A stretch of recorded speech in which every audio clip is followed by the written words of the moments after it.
ओम गंग गणपति नमः। राधे राधे। आप सभी दर्शकों का आपके अपने चैनल धार्मिक कथा और कहानियों में हार्दिक स्वागत है। आज बुधवार का दिन है। बुधवार के दिन भगवान श्री गणेश और बुद्ध देवता की पूजा करने का विधान है। आज के दिन इनका व्रत रखकर इनकी पूजा विधि विधान से करनी चाहिए और बुधवार की कथाएं सुननी चाहिए। आइए आज हम आपको इस वीडियो में बुधवार की पौराणिक कथाएं सुनाते हैं। इन सभी कथाओं को श्रद्धा और भक्ति के साथ आप पूरा अवश्य सुनिए। तो चलिए पहली कथा हम गणेश जी की पूजा पाठ में सुनी जाने वाली पौराणिक कथा आपको सुनाते हैं। एक गांव में सेठ और सेठानी रहते थे। वे बहुत ही धार्मिक प्रवृत्ति के थे और वे गणेश जी के अन्य भक्त थे। वे दोनों बिना चूके ही हर बुधवार को गणेश जी का व्रत रखते और शाम को ब्राह्मणों को भोजन कराने के बाद अपना व्रत खोलते। सेठ जी का काफी बड़ा परिवार था। वे सब आपस में बड़े प्यार और भाईचारे के साथ रहते थे। लेकिन सेठानी और सेठ की कोई संतान नहीं थी।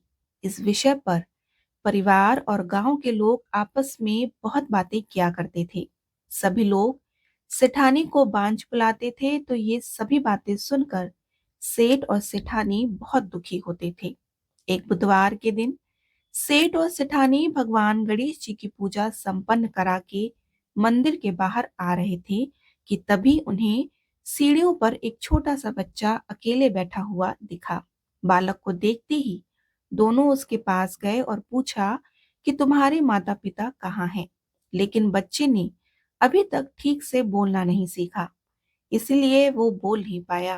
पर दोनों सेठ और सेठानी बच्चे के पास शाम तक बैठे रहे।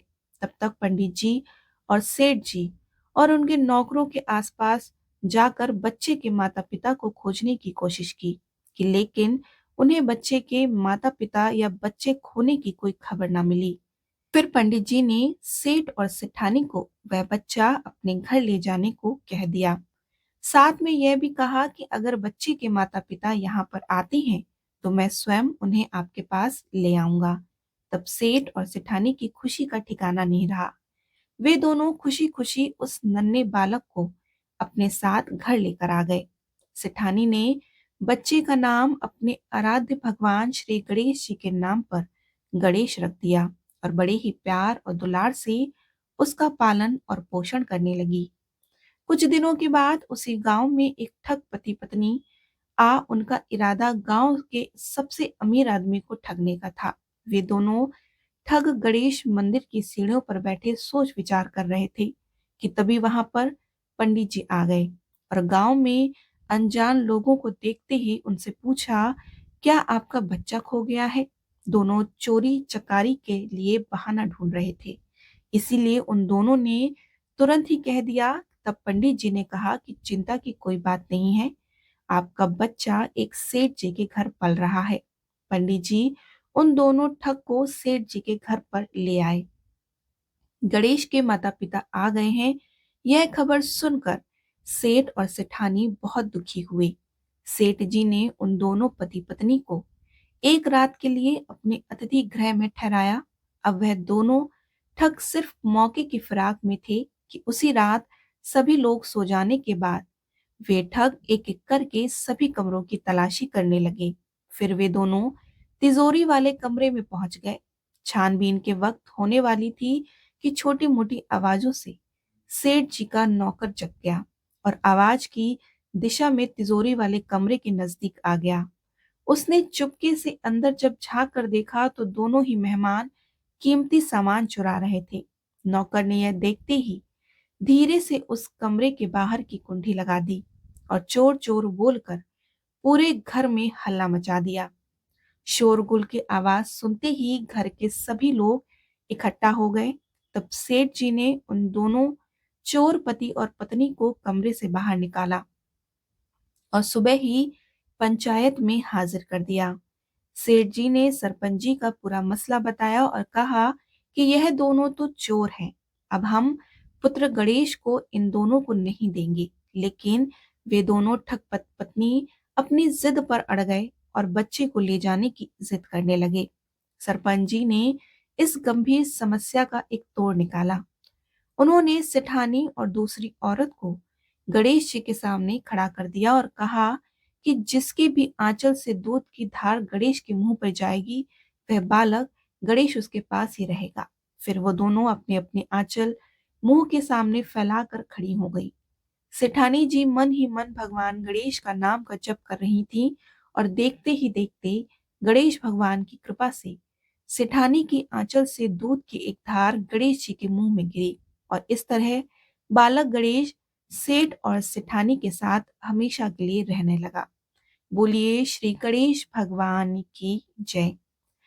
आइए अब हम आपको भगवान गणेश की दूसरी कथा सुनाते हैं। बहुत समय पहले की बात है। एक गांव में एक भाई बहन रहते थे। भाई बहुत गरीब था, पर उसकी बहन पैसे वाली थी। जब बहन के ननद का विवाह था, तब बहन ने ना तो अपने भाई को विवाह में आने का निमंत्रण दिया और ना ही कोई चिट्ठी भेजी। भाई को बाहर वालों से पता चला कि उसकी बहन के ननद का विवाह है। भाई ने अपने गांव वालों को बताया। तब गांव वालों ने अपनी बहन से चुनरी, बिछिया, साड़ी जैसा जिनसे बन पड़ा कन्या के लिए दे दिया। भाई सारा सामान लेकर बहन के गांव पहुंचा और बहन के घर जाने पर बहन की देवरानी बोली कि भाभी जी, आपके भाई आए हैं। तो बहन ने पूछा कि कैसे आए हैं और क्या पहना है। तब देवरानी ने कहा कि पैदल आए हैं, फटी पगड़ी फटी धोती पहने हैं। तो बहन बोली कि मेरे ससुर हवेली के सामने दुकान में बैठे हैं, मुझे शर्म आती है। तो भाई को बोलो कि पीछे के दरवाजे से आए। भाई के आते ही बहन ने भाई को एक कमरे में बंद कर बाहर से ताला लगा दिया। एक तरफ लड़की का विवाह हो रहा था, गाजे बाजे बज रहे थे, अतिथियों को भोजन कराया जा रहा था, तो दूसरी तरफ भाई को कोई भी पानी तक पूछने वाला नहीं था। तभी भांजे की बहू को दया आई और उसने दरवाजा खोल दिया। दरवाजा खोलते ही वो वहां से भागा और 2 दिन के भूखे प्यासे रहने के कारण उसे चक्कर आने लगे। रास्ते में एक गणेश जी का मंदिर था। वो वहां जाकर गिर गया और रोते रोते गणेश भगवान से अपनी व्यथा सुनाई और बोला कि हे गणेश जी, आज मेरी गरीबी के कारण मेरी सगी बहन ने मुझे धिक्कार दिया। घर जाने पर मेरी पत्नी, मेरे बच्चे जब पूछेंगे कि विवाह से क्या मिठाई लेकर आए हो, तो मैं क्या जवाब दूंगा। तब गणेश जी को उस पर दया आ गई और गणेश जी बोले कि मेरे बगीचे से ककड़ी और तरबूज तोड़कर ले जा। तब भाई ने ककड़ी तोड़कर झोला भर लिया और अपने घर को चला गया। घर जाते ही बच्चों ने पूछा कि पिताजी, बुआ के यहाँ से हम लोगों के लिए क्या लाए हैं। झोला खोलते ही छोटे तरबूज सोने के गेंद में बदल गए। बाकी तरबूज काटने से हीरे मोती निकले। पत्नी बोली कि आप बहन के घर से इतना कुछ क्यों लाए? अपनी बहन ने हम लोगों के लिए बहुत ज्यादा दे दिया। भाई ने कुछ भी जवाब नहीं दिया। गणेश भगवान की कृपा से उनके दिन बदल गए। भाई का काम धंधा जोरों से चलने लगा और धीरे धीरे गहने, कपड़े, रहने के लिए मकान बन गए। पत्नी बोली कि एक बार ननद जी को बुला कर लाओ। तो भाई ने नए कपड़े, नए जूते पहनकर रथ में बैठकर बहन को लेने गया। देवरानी बोली कि भाभी जी, आपके भाई आए हैं। बहन ने पूछा कि कैसे आए हैं और क्या पहना है। तब देवरानी बोली कि रथ में बैठकर खूब ठाट बाट से आए हैं। बहन बोली कि मेरे भाई को बोलो कि हवेली के सामने से आए, मेरे ससुर, देवर, जेठ देखेंगे। भाई का बहन ने खूब स्वागत सत्कार किया। भाई बोला कि बहन, मैं तुम्हें लेने आया हूँ। तब बहन ने कहा कि मुझे भी बहुत दिन हो गए हैं, चलो मैं चलती हूँ। भाई बहन को लेकर अपने घर आया और भाई और उसकी पत्नी ने बहन का खूब आदर सत्कार किया। जो चीजें मांगी सब बनवा कर दिया। बहन बोली कि भाई, मुझे एक जूते चाहिए। तब भाई ने मोची को बुलाया और कहा कि मेरी बहन ने के लिए ऐसी जूती बनाओ जो मुंह से बोले। भाई ने बहन को बहुत सारा धन देकर विदा किया, पर अभी तक वह जूती नहीं आई। बहन रवाना होने लगी कि तभी मोची जूतियां लेकर आया और बहन की जूती पहनते ही ज्योतियां बोली कि निर्धन भाई के पैसे वाली बहन, गणेश जी का बगीचा नहीं होता तो आज क्या करती। बहन तब भाई की पत्नी से पूछने लगी कि ये कहाँ से आवाज आ रही है। तभी भाई ने कहा कि सुबह का समय है, कोई जीव जंतु बोल रहे हैं। भाई ने घोड़े गाड़ी को जल्दी जाने को कहा। बहन के जाते ही पत्नी जिद करके बैठ गई कि ज्योतियां क्या बोल रही थी। तब पति ने अपनी पूरी आपबीती सुनाई कि कैसे बहन ने मुझे 2 दिन भूखा रखा, कमरे में बंद कर दिया और भांजी की बहू ने दरवाजा खोला, तब मैं बाहर आया और गणेश जी की शरण में जा पहुंचा। गणेश जी की कृपा से हमारे दिन बदले हैं। उसने अपनी पत्नी की सारी बातें बताई। तब पत्नी बोली कि अगर मुझे मालूम होता तो मैं आपकी बहन को कुछ नहीं देती। मेरी दिया हुआ सब कुछ वापस लेकर आओ। तब पति बोला कि गणेश भगवान ने हमें सब दिया है। अगर मैं मुझे भूखा प्यासा कमरे में बंद नहीं करती तो मैं गणेश भगवान के मंदिर में क्यों जाता। मैं गणेश जी को अपना दुखड़ा क्यों सुनाता। तुम अपना मन मैला मत करो और अपने पर तो गणेश जी की कृपा है और किस चीज की कमी है। फिर दोनों गणेश जी के आगे झुककर प्रणाम करते हैं और जयकारा लगाते हैं। और गणेश जी महाराज जैसी कृपा आपने गरीब भाई पर की, वैसे ही अपनी सभी भक्तों पर अपनी कृपा बनाए रखिए। बोलिए श्री गणेश महाराज की जय। आइए अब हम आपको सुनाते हैं गणेश जी की दूसरी पौराणिक कथा। एक बार देवी तुलसी विवाह हेतु वर ढूंढने के लिए तीर्थ यात्रा पर निकली और ढूंढते ढूंढते वह गंगा किनारे पहुंच गई। उस समय गणेश भगवान गंगा किनारे तप कर रहे थे। उन्हें देखते ही देवी तुलसी उन पर मोहित हो गई और उनके मन में गणेश भगवान से विवाह की इच्छा उत्पन्न हुई। फिर देवी तुलसी ने गणेश जी के पास जाकर उनका ध्यान भंग कर दिया। आंखें खोलने के बाद गणेश भगवान के सामने देवी तुलसी खड़ी थी।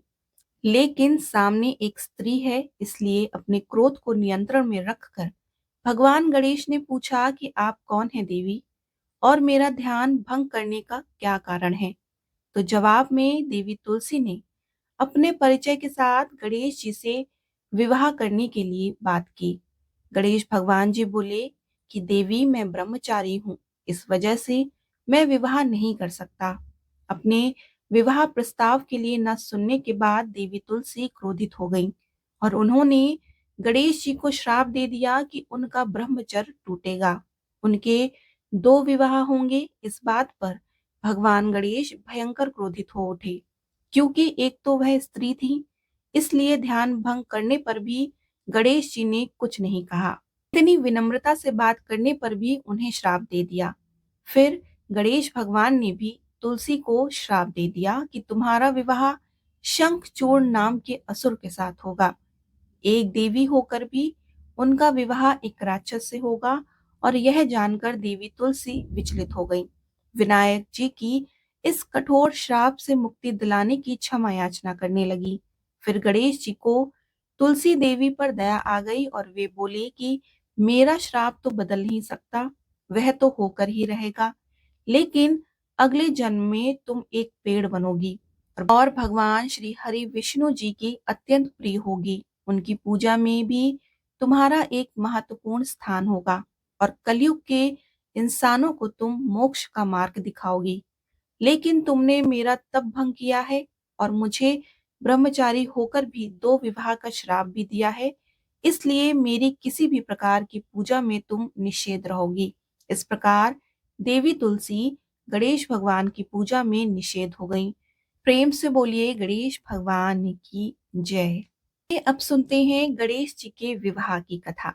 भगवान गणेश का मुख हाथी का है और एक दांत भी टूटा हुआ है। इन्हीं 2 कारणों की वजह से उनका विवाह नहीं हो पा रहा था। इस बात से गणेश जी महाराज अक्सर नाराज रहा करते थे।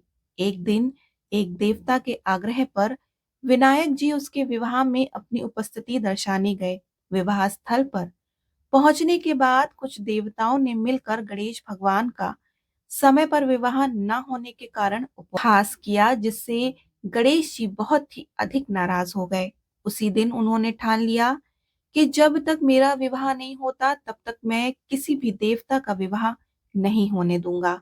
भगवान गणेश के पास विवाह और अन्न संदेश लाने का काम उनके प्रिय वाहक मूषक राज करते थे।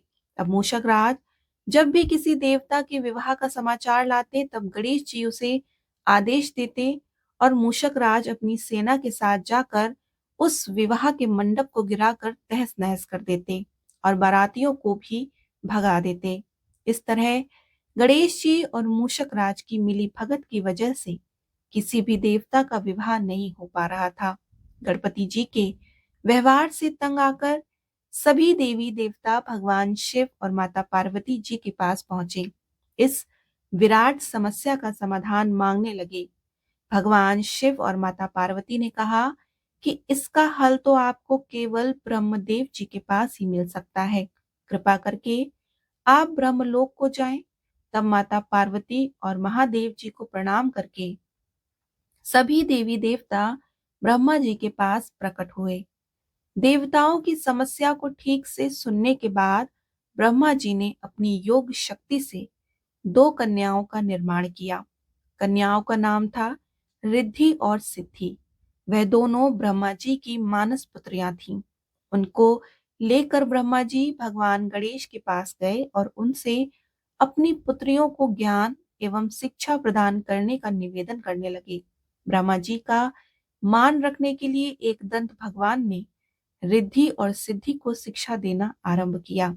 फिर उस दिन के बाद से जब भी मूषक राज किसी विवाह की खबर लेकर आते, उस वक्त रिद्धि और सिद्धि गणेश जी को अपनी बातों में उलझा कर रखती। इस तरह गणेश जी का ध्यान किसी और विषय पर रहता और दूसरी तरफ देवताओं का विवाह संपन्न हो जाता। एक दिन बुद्धि के देवता भगवान गणेश जी को यह बात समझा गए, लेकिन उनके क्रोध में आने से पहले ही ब्रह्मदेव अपनी दोनों पुत्रियों के साथ वहां पर प्रकट हो गए। रिद्धि और सिद्धि को सामने देखते ही गणेश जी का क्रोध बढ़ने लगा, किंतु विनायक जी के मुख से कोई भी शब्द निकलने से पहले ही भगवान ब्रह्मदेव ने कहा कि हे गणेश, आपने स्वयं ही मेरी पुत्रियों को शिक्षा दी है और अब मुझे इन दोनों का विवाह योग्य कोई वर नहीं मिल रहा। मेरी आपसे विनती है कि आप ही रिद्धि और सिद्धि से विवाह करके मुझे धन्य कीजिए। परमपिता ब्रह्मदेव जी की शांत वाणी को सुनकर गणेश जी का क्रोध शांत हो गया और वह विवाह प्रस्ताव के लिए हंसी खुशी राजी हो गए। के बाद अपनी दोनों पत्नियों से उन्हें दो पुत्र रत्न प्राप्त हुए, जिनका नाम रखा गया शुभ और लाभ। इस तरह भगवान गणेश का विवाह संपन्न हुआ। बोलिए श्री गणेश भगवान की जय। आइए अब हम आपको सुनाते हैं भगवान गणेश की अगली कथा। बहुत समय पहले की बात है। एक दिन गणेश जी सैर कर रहे थे और सैर करते करते वे एक अनाज के खेत में पहुंच गए और भोग लगने के कारण उन्हें उस खेत में से अनाज के दाने तोड़कर खा लिए। वह खेत सेठ धनीराम जी का था और कुछ समय बाद गणेश जी को अपने किए पर पछतावा होने लगा, क्योंकि उन्होंने सेठ जी को बिना पूछे ही उस खेत से अनाज चुरा लिया था। फिर गणेश जी ने सोचा कि अपने किए बुरे कर्म का प्रायश्चित तो करना ही पड़ेगा। इसलिए उन्होंने सेठ जी के यहाँ 12 साल के लिए नौकरी करने की ठान ली। उसके बाद अगले दिन सुबह विनायक जी एक 13 से 14 साल के एक लड़के के रूप में नौकरी मांगने के लिए धनीराम सेठ जी के घर पहुंच गए और उन्होंने सेठ जी को अपना नाम गणेश बताया। गणेश भगवान की बुद्धिमानी की परीक्षा लेने के बाद सेठ जी ने खुशी खुशी उसे नौकरी दे दी। अब गणेश भगवान एक सामान्य मानव के रूप में सेठ जी के घर पर ही रहने लगे और एक दिन सेठ जी की पत्नी शाम के समय घर का काम खत्म करने के बाद राख से हाथ धोने जा रही थी। यह देखकर गणेश जी ने सेठानी जी के हाथ पकड़कर जबरदस्ती मिट्टी से हाथ धुलवा दिए। गणेश जी की इस हरकत से सेठानी जी को बहुत गुस्सा आया और उन्होंने सेठ जी के कमरे में जाकर गणेश की शिकायत कर दी। सेठानी की इस बातें सुनने के बाद सेठ धनीराम ने गणेश को बुलाया और इस हरकत का कारण पूछा। तब गणेश जी बोले कि सेठानी शाम के समय राख से हाथ धो रही थी और ऐसा करने से घर की लक्ष्मी नाराज होती है, इसलिए मैंने उनके हाथ मिट्टी से धुलवा दिए। इससे घर पर माता लक्ष्मी की कृपा बनी रहेगी। और यह सब सुनकर सेठ जी ने सोचा कि गणेश जी की सोच तो बहुत अच्छी है। इसके कुछ दिनों बाद कुंभ मेले का शुभ अवसर आया। तब सेठ जी ने गणेश को बुलाया और कहा कि सेठानी जी को कुंभ मेले में स्नान करा लाओ। सेठानी और गणेश स्नान के लिए मेले में पहुंचे। वहां पहुंचने के बाद सेठानी जी नदी के किनारे बैठकर नहाने लगी और उन्हें ऐसा करते देखकर गणेश दौड़कर आए और सेठानी जी के दोनों हाथ पकड़कर उन्हें नदी के अंदर ले गए। उनसे पानी में डुबकी लगवाई और फिर किनारे पर ले आए। अब गणेश की इस हरकत से तो सेठानी को बहुत गुस्सा आया। सेठानी जी घर आते आते पूरे रास्ते गणेश को ताने मारने लगी, लेकिन गणेश भगवान सब कुछ शांति से सुन रहे थे। घर आते ही सेठानी ने सेठ जी के पास फिर से खड़े होकर शिकायत की। तब सेठ जी ने फिर से गणेश को बुलाया और पूछा कि तुमने ऐसा क्यों किया। गणेश जी बोले कि सेठ जी, सेठानी जी नदी के किनारे बैठकर गंदे पानी से नहा रही थी, तो मैंने उन्हें नदी में ले जाकर साफ पानी में डुबकी लगवाई। ऐसा करने से उन्हें अगले जन्म में बहुत बड़ा राजपाट और वैभव मिलेगा। सेठ जी ने सोचा कि गणेश के विचार तो बहुत अच्छे हैं, मेरे परिवार का भला सोचता है। कुछ दिनों बाद सेठ जी के घर पर पूजा थी। पंडित जी आने के बाद में सेठ जी ने गणेश से कहा कि जाओ और सेठानी को बुला कर ले आओ। सेठ जी की आज्ञा के अनुसार गणेश जी सेठानी को बुलाने गए तो उस वक्त सेठानी काली चुन्नी ओढ़कर कमरे से बाहर आ रही थी। वह देखते ही गणेश जी वह काली चुन्नी उतार कर फाड़ दिए और कहा कि पूजा के लिए लाल रंग की चुन्नी ओढ़ कर आओ। अब सेठानी जी गणेश जी पर बहुत नाराज हुई, उन पर चिल्लाने लगी। इस आवाज को सुनकर सेठ जी वहां पर भागते हुए आए और पूछा कि क्या हुआ। तब सेठानी ने बोला कि गणेश ने मेरी चुन्नी फाड़ दी। फिर सेठ जी ने गणेश को बहुत डांटा। जवाब में गणेश जी ने कहा कि सेठ जी, पूजा में कभी काला वस्त्र नहीं पहनते, इससे शुभ काम सफल नहीं होते, इसलिए मैंने ऐसा किया। सेठ जी ने सोचा कि गणेश तो बहुत समझदार है। इसी तरह लीला रचाते हुए उसी घर में गणेश जी के 12 साल बीत गए। फिर एक दिन सेठ जी ने नया कारोबार शुरू करने से पहले घर में पूजा रखी। पूजा करते करते सेठ जी को याद आया कि पूजा की सामग्री में गणेश भगवान की मूर्ति तो है ही नहीं। तब उन्होंने अपने नौकर गणेश को पूजा घर से भगवान विनायक की मूर्ति लाने को कहा। तब गणेश बोला कि मुझे ही मूर्ति समझकर आप पूजा पर विराजमान कर दीजिए, आपके सारे शुभ काम सफल हो जाएंगे। इस बात को सुनकर सेठ जी को गुस्सा आया और वो बोले कि गणेश, तुम अब तक सेठानी से मजाक करते थे, अब मुझसे भी करने लगे। तब उत्तर में गणेश जी मुस्कुराते हुए सेठ जी से कहा कि मैं मजाक नहीं कर रहा, मैं सत्य कह रहा हूँ। इतना कहने पर नौकर गणेश ने अपनी असली भगवान स्वरूप धारण किया और साक्षात भगवान श्री गणेश के सामने देखते ही सेठ और सेठानी उनके चरणों में लीन हो गए। उन्होंने अपनी पूजा संपन्न की। इसके बाद गणेश जी देखते ही देखते अंतर ध्यान हो गए। बाद में सेठ और सेठानी को बहुत पछतावा होने लगा कि स्वयं भगवान हमारे घर नौकरी कर रहे थे और हमने उनके साथ कितना बुरा व्यवहार किया, उनसे बहुत सारा काम कराया, और यह सोचकर दोनों दुखी रहने लगे। उसी रात सेठ और सेठानी ने सपने में भगवान गणेश प्रकट हुए और उन्हें समझाया कि मैंने 12 साल पहले तुम्हारे खेत से अनाज के दाने बिना पूछे तोड़ लिए थे। उसी कर्म का दोष दूर करने के लिए मैं 12 साल से तुम्हारे घर नौकरी किया। धनीराम सेठ जी के जीवन का काया पलट हो गया और गणेश जी जैसी माया अपने धनीराम सेठ जी से करी, वैसी ही माया इस कहानी को पढ़ने वाले और सुनने वाले हर व्यक्ति पर करना। कथा अधूरी हो तो इसे पूरी करना और हमसे कोई गलती हो गई हो तो उसके लिए क्षमा करना। बोलिए श्री गणेश भगवान की जय। आइए आज बुधवार के दिन हम आपको बुद्धदेव की पौराणिक कथा सुनाते हैं। बहुत समय पहले की बात है। एक साहूकार का नया नया विवाह हुआ था। उसकी पत्नी मायके गई हुई थी। नया नया विवाह था, नई नई उमंग थी और साहू का परिवार भी कुछ खास बड़ा नहीं था। जो रिश्तेदार थे उनके घर बहुत दूर थे। अब साहूकार को अकेलापन खाया जा रहा था। उससे रहा नहीं गया और साहूकार जा पहुंचा ससुराल। साहूकार की बड़ी आवभगत हुई, लेकिन ससुराल में तो अपनी पत्नी से खुलकर बात करना तो दूर, सूरत देखना तक मुश्किल हो रहा था। अगले दिन साहूकार ने कह दिया कि विदाई की तैयारी कर लीजिए, हमें निकलना है। अब संयोगवश वह दिन था बुधवार। सास ससुर ने समझाने का प्रयास किया कि बेटा, आज बुधवार का दिन है, इस दिन बेटी की विदाई करने का रिवाज नहीं है। बेटी की विदाई क्या, किसी भी शुभ कार्य के लिए यात्रा पर जाना बुधवार के दिन शुभ नहीं माना जाता। लेकिन साहूकार नहीं माना और कहा कि इन सब बातों को मैं नहीं मानता, आप हमें जाने का आशीर्वाद दे दीजिए। अब अपने दामाद के आगे सास ससुर की कहाँ चलने वाली थी। मन महसूस कर तैयारी करनी पड़ी। बेटी की विदाई कर दी। अब चलते चलते रास्ते में साहूकार की पत्नी को प्यास लग जाती है। साहूकार जैसे पानी लेने के लिए जाता है और वापस आता है, उसको हैरानी का ठिकाना नहीं रहता।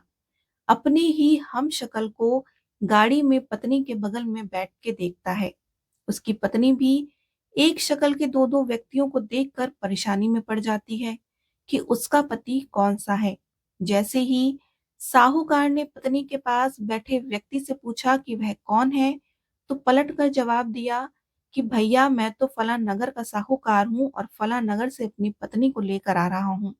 तुम बताओ कि तुम कौन हो, जो मेरा वेश धर कर यहाँ आ कबाब में हड्डी बनने के लिए आदम के हो। ऐसे बहसबाजी करते करते दोनों में झगड़ा बढ़ गया। घोड़े को देखते ही राज्य के सिपाही वहां आ पहुंचे और साहूकार को पकड़ लिया। अब सिपाही भी चक्कर में कि दोनों की शक्ल तो एक समान है। उन्होंने साहूकार की पत्नी से पूछा कि उसका पति इनमें से कौन है। वह बेचारी क्या जवाब देती। तब साहूकार ने हाथ जोड़ लिए और भगवान से विनती करने लगा कि हे भगवान, यह आपकी क्या माया है। तभी आकाशवाणी हुई कि मूर्ख, याद कर, कुछ देर पहले ही तूने अपने सास ससुर की आज्ञा न मानकर भगवान बुद्ध का अपमान किया और बुधवार के दिन तू अपनी पत्नी को लेकर चल पड़ा, जबकि तुझे इस दिन गमन नहीं करना चाहिए था। वह स्वयं बुद्ध देव थे जो तुम्हें सबक सिखाने के लिए तुम्हारे वेश में हैं। तब साहूकार ने कान पकड़कर माफी मांगी और आगे से कभी भी ऐसा न करने का वचन किया और बुधवार को नियम पूर्वक व्रत पालन करने का संकल्प किया। तब जाकर साहूकार के रूप में प्रकट हुए बुद्ध देवता अंतर्ध्यान हुए और साहूकार अपनी पत्नी को लेकर घर जा सका। इस घटना के पश्चात साहूकार और उसकी पत्नी दोनों नियमित रूप से बुधवार के व्रत का पालन करने लगे। मान्यता है कि जो भी व्यक्ति इस कथा को कहता है, सुनता है या फिर पढ़ता है, उसे बुधवार के दिन यात्रा करने से किसी तरह का दोष नहीं लगता, समस्त सुखों की प्राप्ति होती है और बुध ग्रह की शांति और सर्व सुख के इच्छुक स्त्री पुरुष बुधवार के इस व्रत को कर सकते हैं। ज्ञान, बुद्धि, कार्य, व्यापार आदि में उन्नति के लिए भी बुधवार का व्रत बेहद शुभ और फलदायी माना जाता है। बुधवार के दिन बुद्ध देवता के साथ साथ भगवान गणेश की पूजा अर्चना भी आपको जरूर करनी चाहिए। उम्मीद है आपको आज का ये वीडियो पसंद आया हो। अगर आपको आज की ये कथाएं अच्छी लगी हो तो वीडियो को लाइक और शेयर करना मत भूलिए। साथ ही कमेंट बॉक्स में भगवान गणेश और भगवान बुद्ध देव की जय जयकार जरूर करें। अगर आप हमारे चैनल पर नए हैं या आपने अभी तक हमारे चैनल को सब्सक्राइब नहीं किया है, तो हमारे चैनल को जरूर सब्सक्राइब करें। राधे राधे।